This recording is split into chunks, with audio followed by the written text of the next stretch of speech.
Bonjour à toutes et à tous, comme vous nous l'avez demandé dans les précédentes vidéos, aujourd'hui on va expliquer comment réaliser un acte à deux de manière saine et harmonieuse. Donc encore une fois, c'est depuis notre expérience, depuis notre vécu, c'est ce qu'on a réussi entre guillemets à mettre en place après plusieurs mois, voire années d'expérimentation.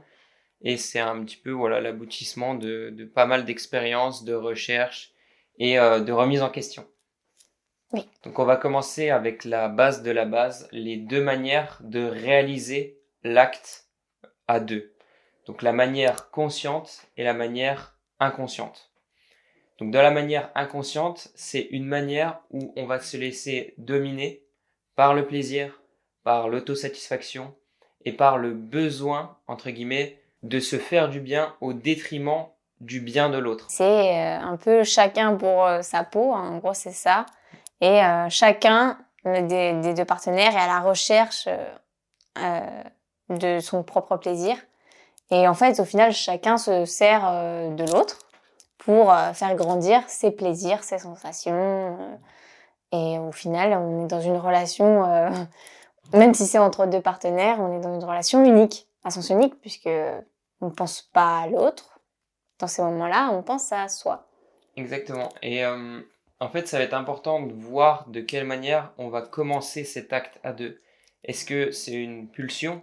Est-ce que c'est un besoin d'assouvir quelque chose à l'intérieur de nous? Je vais faire le parallèle, je le fais souvent avec l'alimentation, mais est-ce qu'on a envie de dévorer l'autre? Est-ce qu'on a faim? On va se jeter sur l'autre? Ou est-ce que, à l'inverse, quand c'est de manière consciente, du coup, on va juste chercher à s'unir avec l'autre, avoir un rapport d'amour avec l'autre, d'union, d'unité? C'est important de faire la distinction entre les deux parce que du coup la manière dont on va réaliser l'acte derrière, ça va pas du tout être la même chose. Sachant qu'en réalité l'acte sexuel en tant que tel, la sexualité, elle est neutre. L'important, c'est la manière, l'intention qu'on va mettre dans chacun de nos gestes, dans chacun de nos sentiments, de nos pensées, l'intention qu'on va mettre dans la globalité de ce qu'on expérimente avec l'autre. Donc globalement, dans l'acte conscient et inconscient, les gestes sont les mêmes, la façon de le faire est la même physiquement, mais à l'intérieur, on va pas du tout avoir les mêmes intentions. Quand on est inconscient, encore une fois, on est basé sur le plaisir, ça émane souvent d'une pulsion, d'un besoin de se satisfaire au détriment de l'autre, alors que de manière consciente, on pense à l'autre et on a un besoin de se rapprocher de lui par amour, par volonté de s'unir de manière saine, harmonieuse et sacrée. Oui, c'est ça. En fait, pour moi, pour faire le parallèle de manière consciente, c'est plus un élan, voilà, de s'unir à l'autre. Et quand on a cet élan, on se dit même pas, enfin, il y a même pas au final cette pensée de je veux me faire plaisir. Ça passe même pas par la tête, quoi. C'est juste vraiment cet élan de s'unir à l'autre, de fusionner avec l'autre, de donner tout cet amour qu'on ressent de cette manière-là. En fait, c'est comme quand, entre guillemets, on a l'élan de, je sais pas, j'ai l'élan de te faire un câlin, de te prendre dans mes bras. Mm. Sauf que là, ça va être donc par la sexualité. Mm. Ça va être encore, Plus voilà, intense, encore quoi. plus intense parce que la sexualité, c'est encore un degré où vraiment les deux êtres fusionnent, ne font qu'un. Donc, voilà.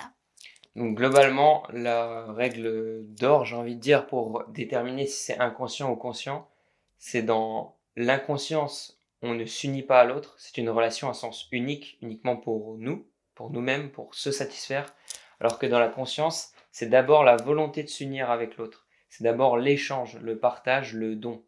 Et c'est là, justement, qu'on va voir qu'il y a une totale différence dans la connexion qu'on va réaliser avec l'autre lors de l'acte. Donc je vais prendre le cas de l'homme. Dans mon cas personnel, moi ce que je ressentais quand je le faisais de manière inconsciente, c'était de la culpabilité et c'était du dégoût. C'est-à-dire qu'après l'avoir fait, on se demande pourquoi est-ce qu'on a fait ça et on se rend compte qu'en réalité on n'était pas réellement maître de nous-mêmes et ça vient en fait briser des liens avec la personne avec qui on le fait parce qu'on va être dans une forme de non-respect de l'autre lors de l'acte. On va utiliser l'autre un peu comme un objet pour se satisfaire soi-même. Donc derrière, après l'acte, il va y avoir cette sorte de dégoût, de culpabilité aussi envers soi-même et de non-respect de l'autre. Donc derrière, dans le couple, dans la relation, ça amène pas de l'harmonie, ça amène justement de la division, de la disharmonie, et ça amène des tensions qui vont se créer petit à petit et qui vont venir s'intensifier, même parfois jusqu'à venir à une rupture. Et je sais aussi que dans la société, c'est courant de dire que c'est important de le faire beaucoup avec son partenaire, de faire régulièrement, voire quotidiennement, l'amour avec son partenaire. Sinon, on n'est pas un couple fusionnel, sinon on ne s'aime pas vraiment. Ça, c'est encore une fois une absurdité, puisque l'élan de fusionner avec l'autre, de s'unir avec l'autre, n'est pas quotidien, n'est pas Non. quelque chose que vous ressentez de manière très fréquente. C'est ça, en fait, en tout cas, c'est ma vision, c'est ce que j'ai expérimenté, donc voilà, on vous le partage, mais pour ma part, je vois l'acte sexuel quand même comme un acte sacré, c'est pas anodin, c'est pas comme quand je vais faire un câlin à Lucas, qui est beau aussi, mais c'est quand même pas le même degré pour moi.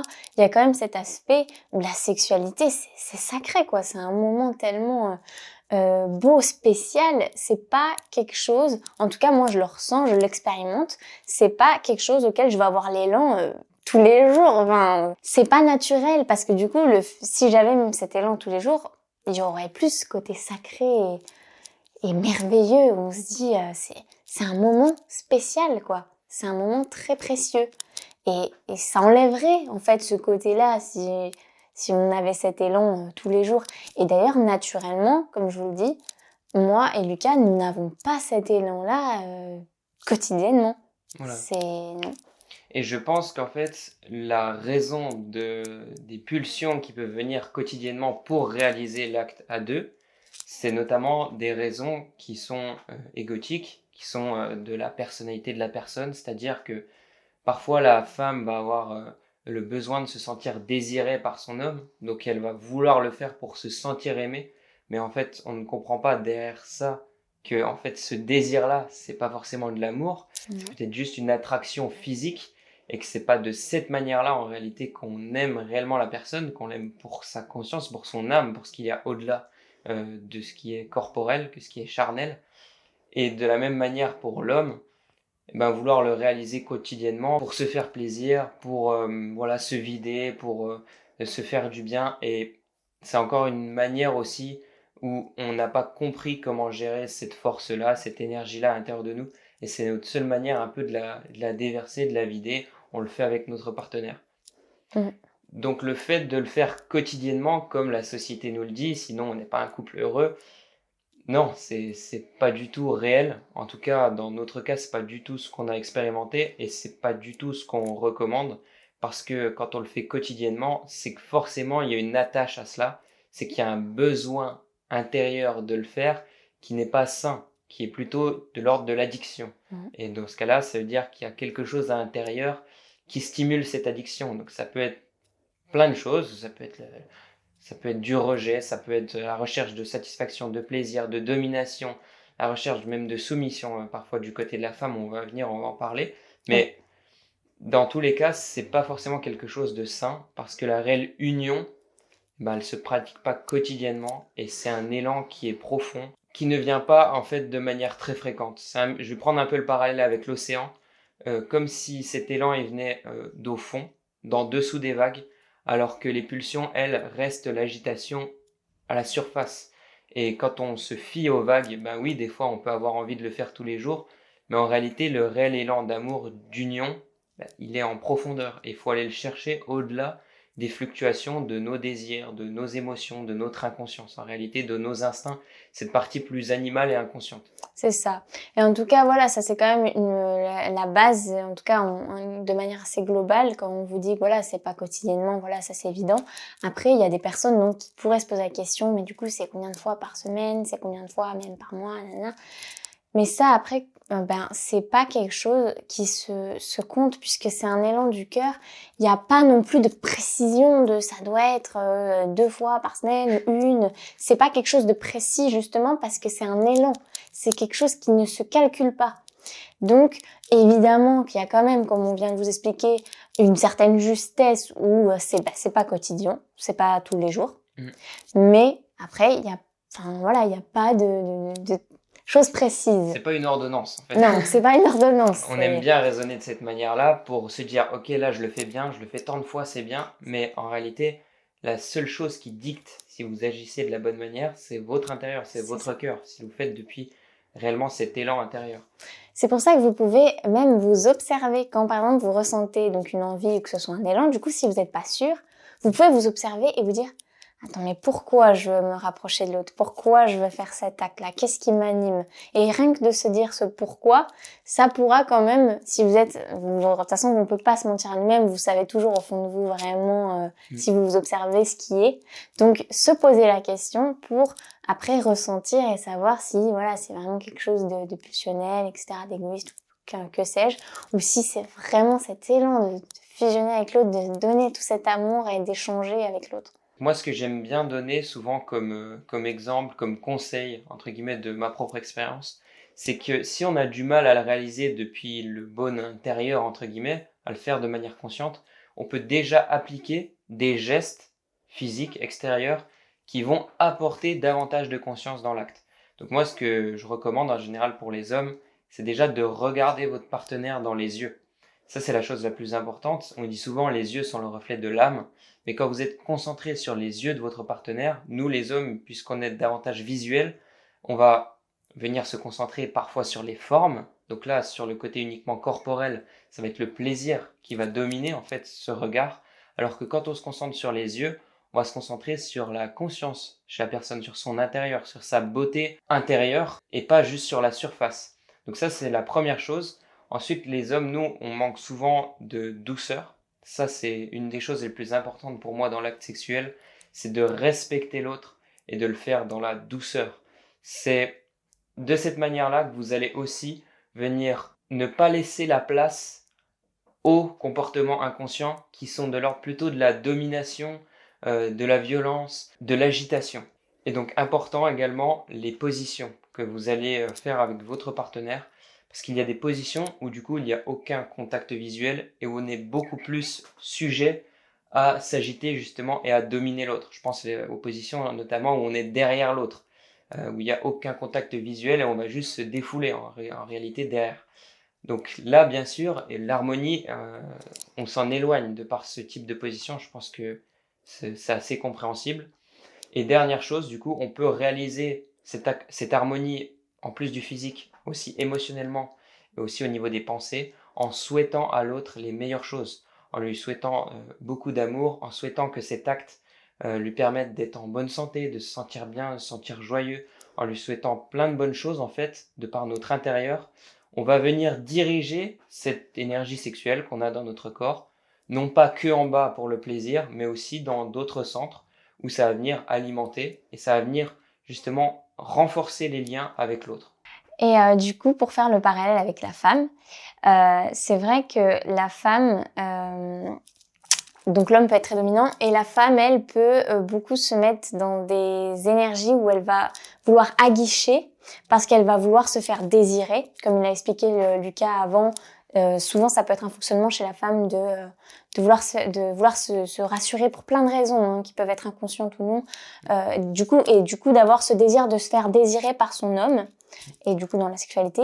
Donc c'est très important de ne pas tomber dans cette énergie aguicheuse où vraiment on va vouloir au final tenter et rajouter quelque chose en plus, et ça peut être par voilà, je sais pas moi, certains vêtements, certaines lingeries, certaines positions. C'est vraiment une énergie, une attitude qui reflète l'intérieur, parce que du coup l'intérieur reflète sur l'extérieur.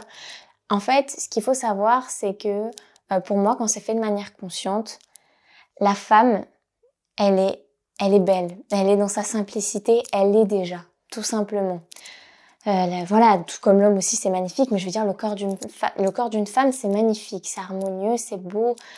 Donc, on n'a pas besoin, en tout cas pour moi, quand on est plus dans cette conscience dans l'acte, de venir rajouter des attitudes, de venir rajouter des informations que moi, je dirais, entre guillemets, voilà, plus grossières, plus Inconsciente. inconscientes On en cherche fait. en fait à attirer l'attention de l'autre Parce que c'est un moyen aussi de se récupérer de l'énergie, en fait. C'est ça. Mais on ne sait pas vraiment ce qu'on récupère. C'est pas l'énergie qu'on récupère, par exemple, quand on médite ou quand on fait de la C'est respiration ça. profonde, qu'on se connecte à vraiment notre nature profonde.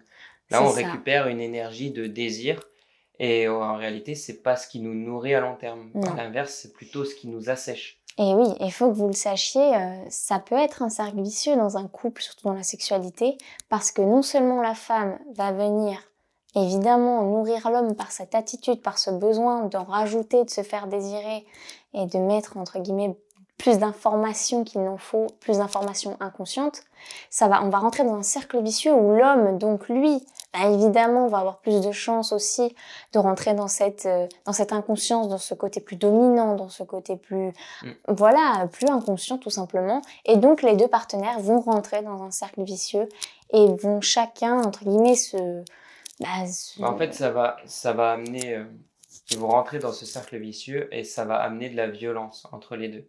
C'est-à-dire que ça va s'intensifier petit à petit et l'aguichement lié à la domination, ça va entraîner même la soumission, ça va entraîner de la violence dans les actes et du coup de la division, de la disharmonie et ça se répercute sur la vie de tous les jours.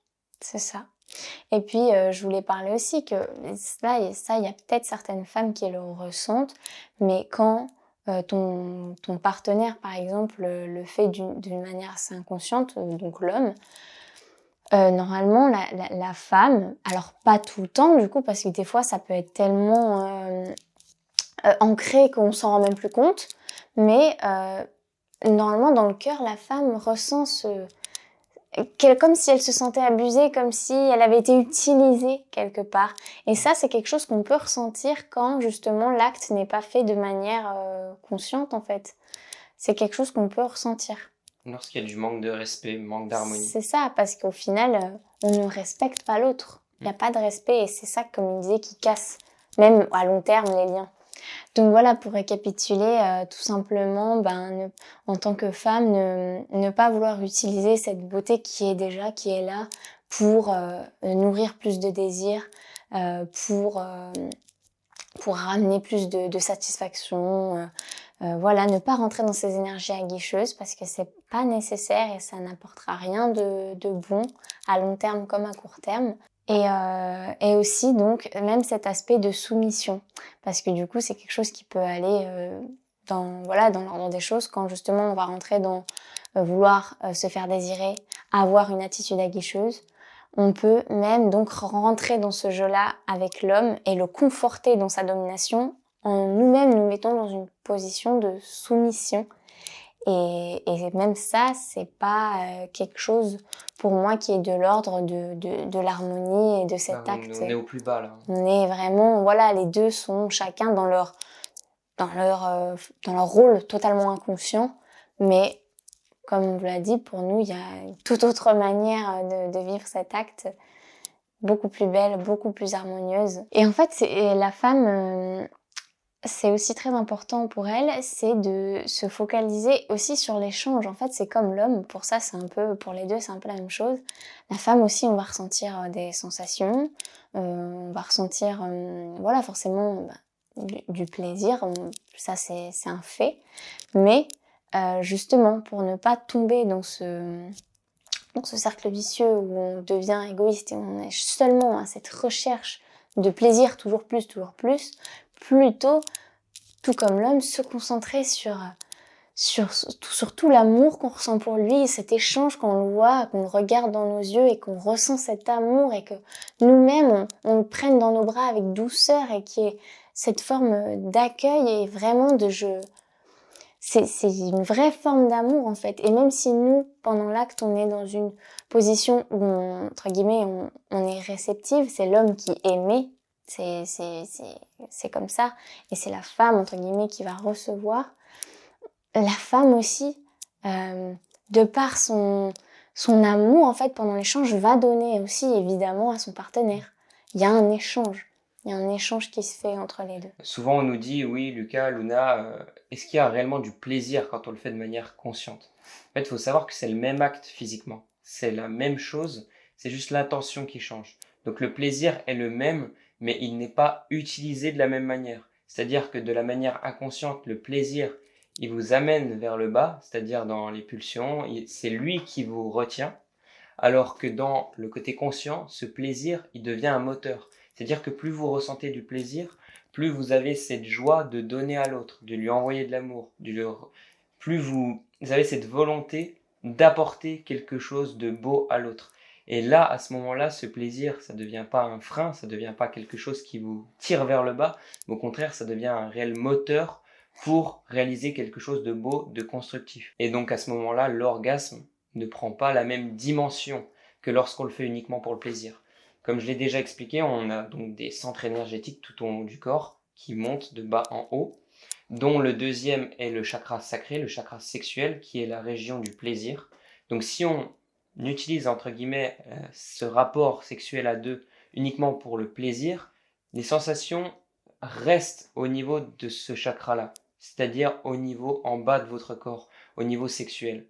Donc vous avez un orgasme qui est seulement en bas de votre corps. Mais si vous utilisez ce plaisir justement comme moteur pour donner davantage, pour donner plus d'amour, pour souhaiter plus de belles choses à votre partenaire, pour avoir plus de volonté, à ce moment-là, cette force circule dans le corps. Et l'orgasme n'est pas moins plaisant, mais au contraire, se rapproche plus de quelque chose de subtil, qui se rapproche plus d'une extase, d'une joie intérieure, plutôt que simplement quelque chose qui va se déverser pendant quelques courts instants en bas pendant quelques secondes et qui est entre guillemets rapide, fugace et qui va très vite entre guillemets s'assécher puisque quelques secondes après on va ressentir parfois d'autres émotions qui sont totalement à l'inverse. Qui sont par exemple comme la culpabilité ou le dégoût quand c'est vraiment fait de manière violente ou en dehors de notre propre nature. Et dans ce cas-là, quand on le fait de manière consciente, que c'est un moteur, que ça nourrit tous les autres espaces à l'intérieur de nous, cet état, on va le garder tout au long, par exemple, de la soirée ou de la journée, parce que c'est quelque chose qui vient à l'intérieur de nous, on a donné, et en fait, on reçoit d'une certaine manière en donnant. Donc ça va rester à l'intérieur de nous, ça va même nous rapprocher, ça va même apporter de l'harmonie, du respect dans le couple, de la confiance, parce que malgré le plaisir, en fait, on va pas y succomber. On va l'utiliser, on va le faire en tant que moteur pour donner davantage à l'autre. Donc là, on va voir que l'autre, malgré le plaisir qu'il peut y avoir, il va toujours chercher notre bien avant tout. Et c'est là qu'en fait, il y a quelque chose de beau qui se crée entre les deux, parce qu'il y a une réelle connexion qui se fait, malgré, par exemple, dans la vie quotidienne, je prends une situation qui n'a rien à voir, malgré la peur, on va toujours aller vers l'autre, on va toujours le conforter. Malgré la colère, on va toujours s'ouvrir à l'autre, apporter de la douceur et du pardon. Et c'est à chaque fois ça, en réalité, dans le couple, c'est savoir se mettre à la place de l'autre, c'est savoir donner. Et quand on fait ça de manière sincère, eh ben, ça crée quoi? Plus de confiance, plus d'harmonie, plus de respect dans le couple. Et c'est une stabilité, en fait, à long terme qui permet d'avoir cette paix, d'avoir ce cocon à deux qui vous conforte dans toutes vos activités de votre vie, dans tous vos projets, dans toutes vos relations. Vous avez un peu cette zone, cette safe place. En fait, c'est tout simple. Ça va renforcer vos liens, en fait. Ça va renforcer votre amour. C'est tout simple. Quand c'est fait de manière consciente, vu que c'est plus seulement pour satisfaire vos plaisirs, ça prend une toute autre dimension. Et c'est en plus, forcément, donc des plaisirs. Vous allez ressentir ce même plaisir, ce même orgasme, mais va s'ajouter à cela tellement plus d'amour, tellement plus de respect, tellement plus de joie. Et sachez que sur tous les autres plans, en fait, ça va se répercuter dans plein de situations comme il l'a expliqué. Ça renforce, il y a quelque chose qui se renforce pendant ces actes qui sont faits de manière consciente. Et ça, c'est des choses qui, à l'inverse, vont à long terme casser des liens dans une relation quand c'est fait de manière non consciente. Voilà, donc en fait, simplement pour faire une image claire entre inconscient et conscient, l'inconscience, c'est chacun fait pour son plaisir, donc chacun va de son côté. Alors que quand c'est fait de manière consciente, on pense d'abord à l'autre, on pense sincèrement à s'unir à l'autre, donc on se rapproche. Et du coup, la connexion est beaucoup plus forte et beaucoup plus harmonieuse, respectueuse. Et du coup, dans la vie de tous les jours, ça devient un réel socle sur lequel on peut se baser. Et au contraire, ça ne devient pas une source de pensée, de peur, où on peut avoir par exemple la jalousie, où on peut avoir tout un tas de comportements qui vont venir nous déranger au quotidien. Il faut savoir que moi, il n'y a pas si longtemps que ça, j'étais vraiment plongé dans des déséquilibres au point de vue sexuel, que j'étais constamment dans cette sorte de pulsion, dans cette sorte d'addiction, que ce soit du côté de la masturbation ou lors de l'acte à deux, je le faisais pas d'une manière harmonieuse, entre guillemets. Et qu'aujourd'hui, avec Luna, on a créé du coup des solutions pour que si d'autres personnes vivent les mêmes situations que moi je pouvais vivre auparavant, on a notamment mis en ligne un e-book que vous pouvez retrouver dans la description.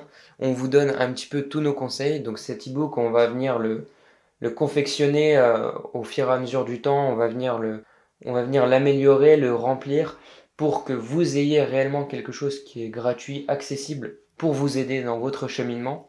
Mais également, on a fait quelque chose pour ceux qui veulent vraiment vivre l'expérience physique, qui veulent se rassembler avec d'autres personnes dans le même cheminement, qui veulent vivre quelque chose de plus intense, voilà, où c'est quelque chose où ce n'est plus de l'ordre du virtuel, mais réellement où on va simplement pratiquer des exercices ensemble, où on va voir l'alimentation que nous on fait, et littéralement le vivre en fait. C'est ça le but. Donc la prochaine retraite, ce serait le 29 septembre jusqu'au 3 octobre. Et avant, nous, ce qu'on a décidé de faire, c'est de proposer des appels à titre participatif. C'est-à-dire que vous n'êtes pas obligé de payer, mais à la fin de l'appel, vous pouvez donner ou pas. C'est comme vous le sentez. Comme ça, en fait, pour les personnes qui aussi ne peuvent pas expérimenter quelque chose de physique, eh ben, elles peuvent toujours aussi nous appeler. Donc il y aura les appels pour les hommes que je gérerai, les appels pour les femmes que Luna gérera. Vous pouvez vraiment nous poser des questions personnelles. Vous n'êtes pas obligé de vous conférer à une normalité, entre guillemets, à quelque chose de collectif qu'on va aborder juste dans les vidéos YouTube ou dans l'e-book. Là, vous pouvez directement nous poser vos questions personnelles. On peut y répondre. Et donc, pour venir à une retraite, comme on va passer plusieurs jours ensemble, c'est important qu'on voit de quelle manière est-ce qu'on peut vous aider, si on peut réellement vous aider dans votre démarche. Et si voilà, il y a le feeling quand même entre nous, c'est important pour nous déjà d'établir un premier contact avec la personne. Et c'est pour ça que on va demander à chaque fois aux personnes qui sont dans une démarche sincère de changer intérieurement, d'apporter plus d'harmonie dans leur quotidien, de réserver un appel avec nous. Donc encore une fois, c'est à titre participatif.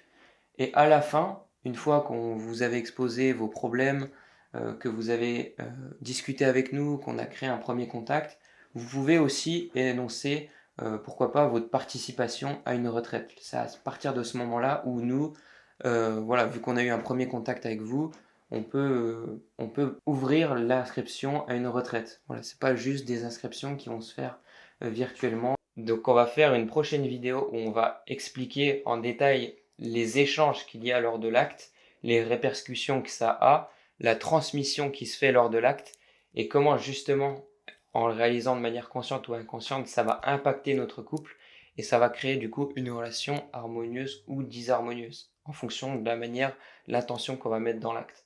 Ça, c'est super important de comprendre que c'est un acte à deux, donc il y a un échange qui est fort dans un sens comme dans l'autre. Donc on se retrouve très bientôt pour une autre vidéo dans ce sens-là où on va expliquer en détail la transmission. Si vous avez des questions, n'hésitez pas encore une fois en commentaire, j'y répondrai avec grand plaisir et Luna également. On vous fait des bisous. Ciao ciao. Bisous.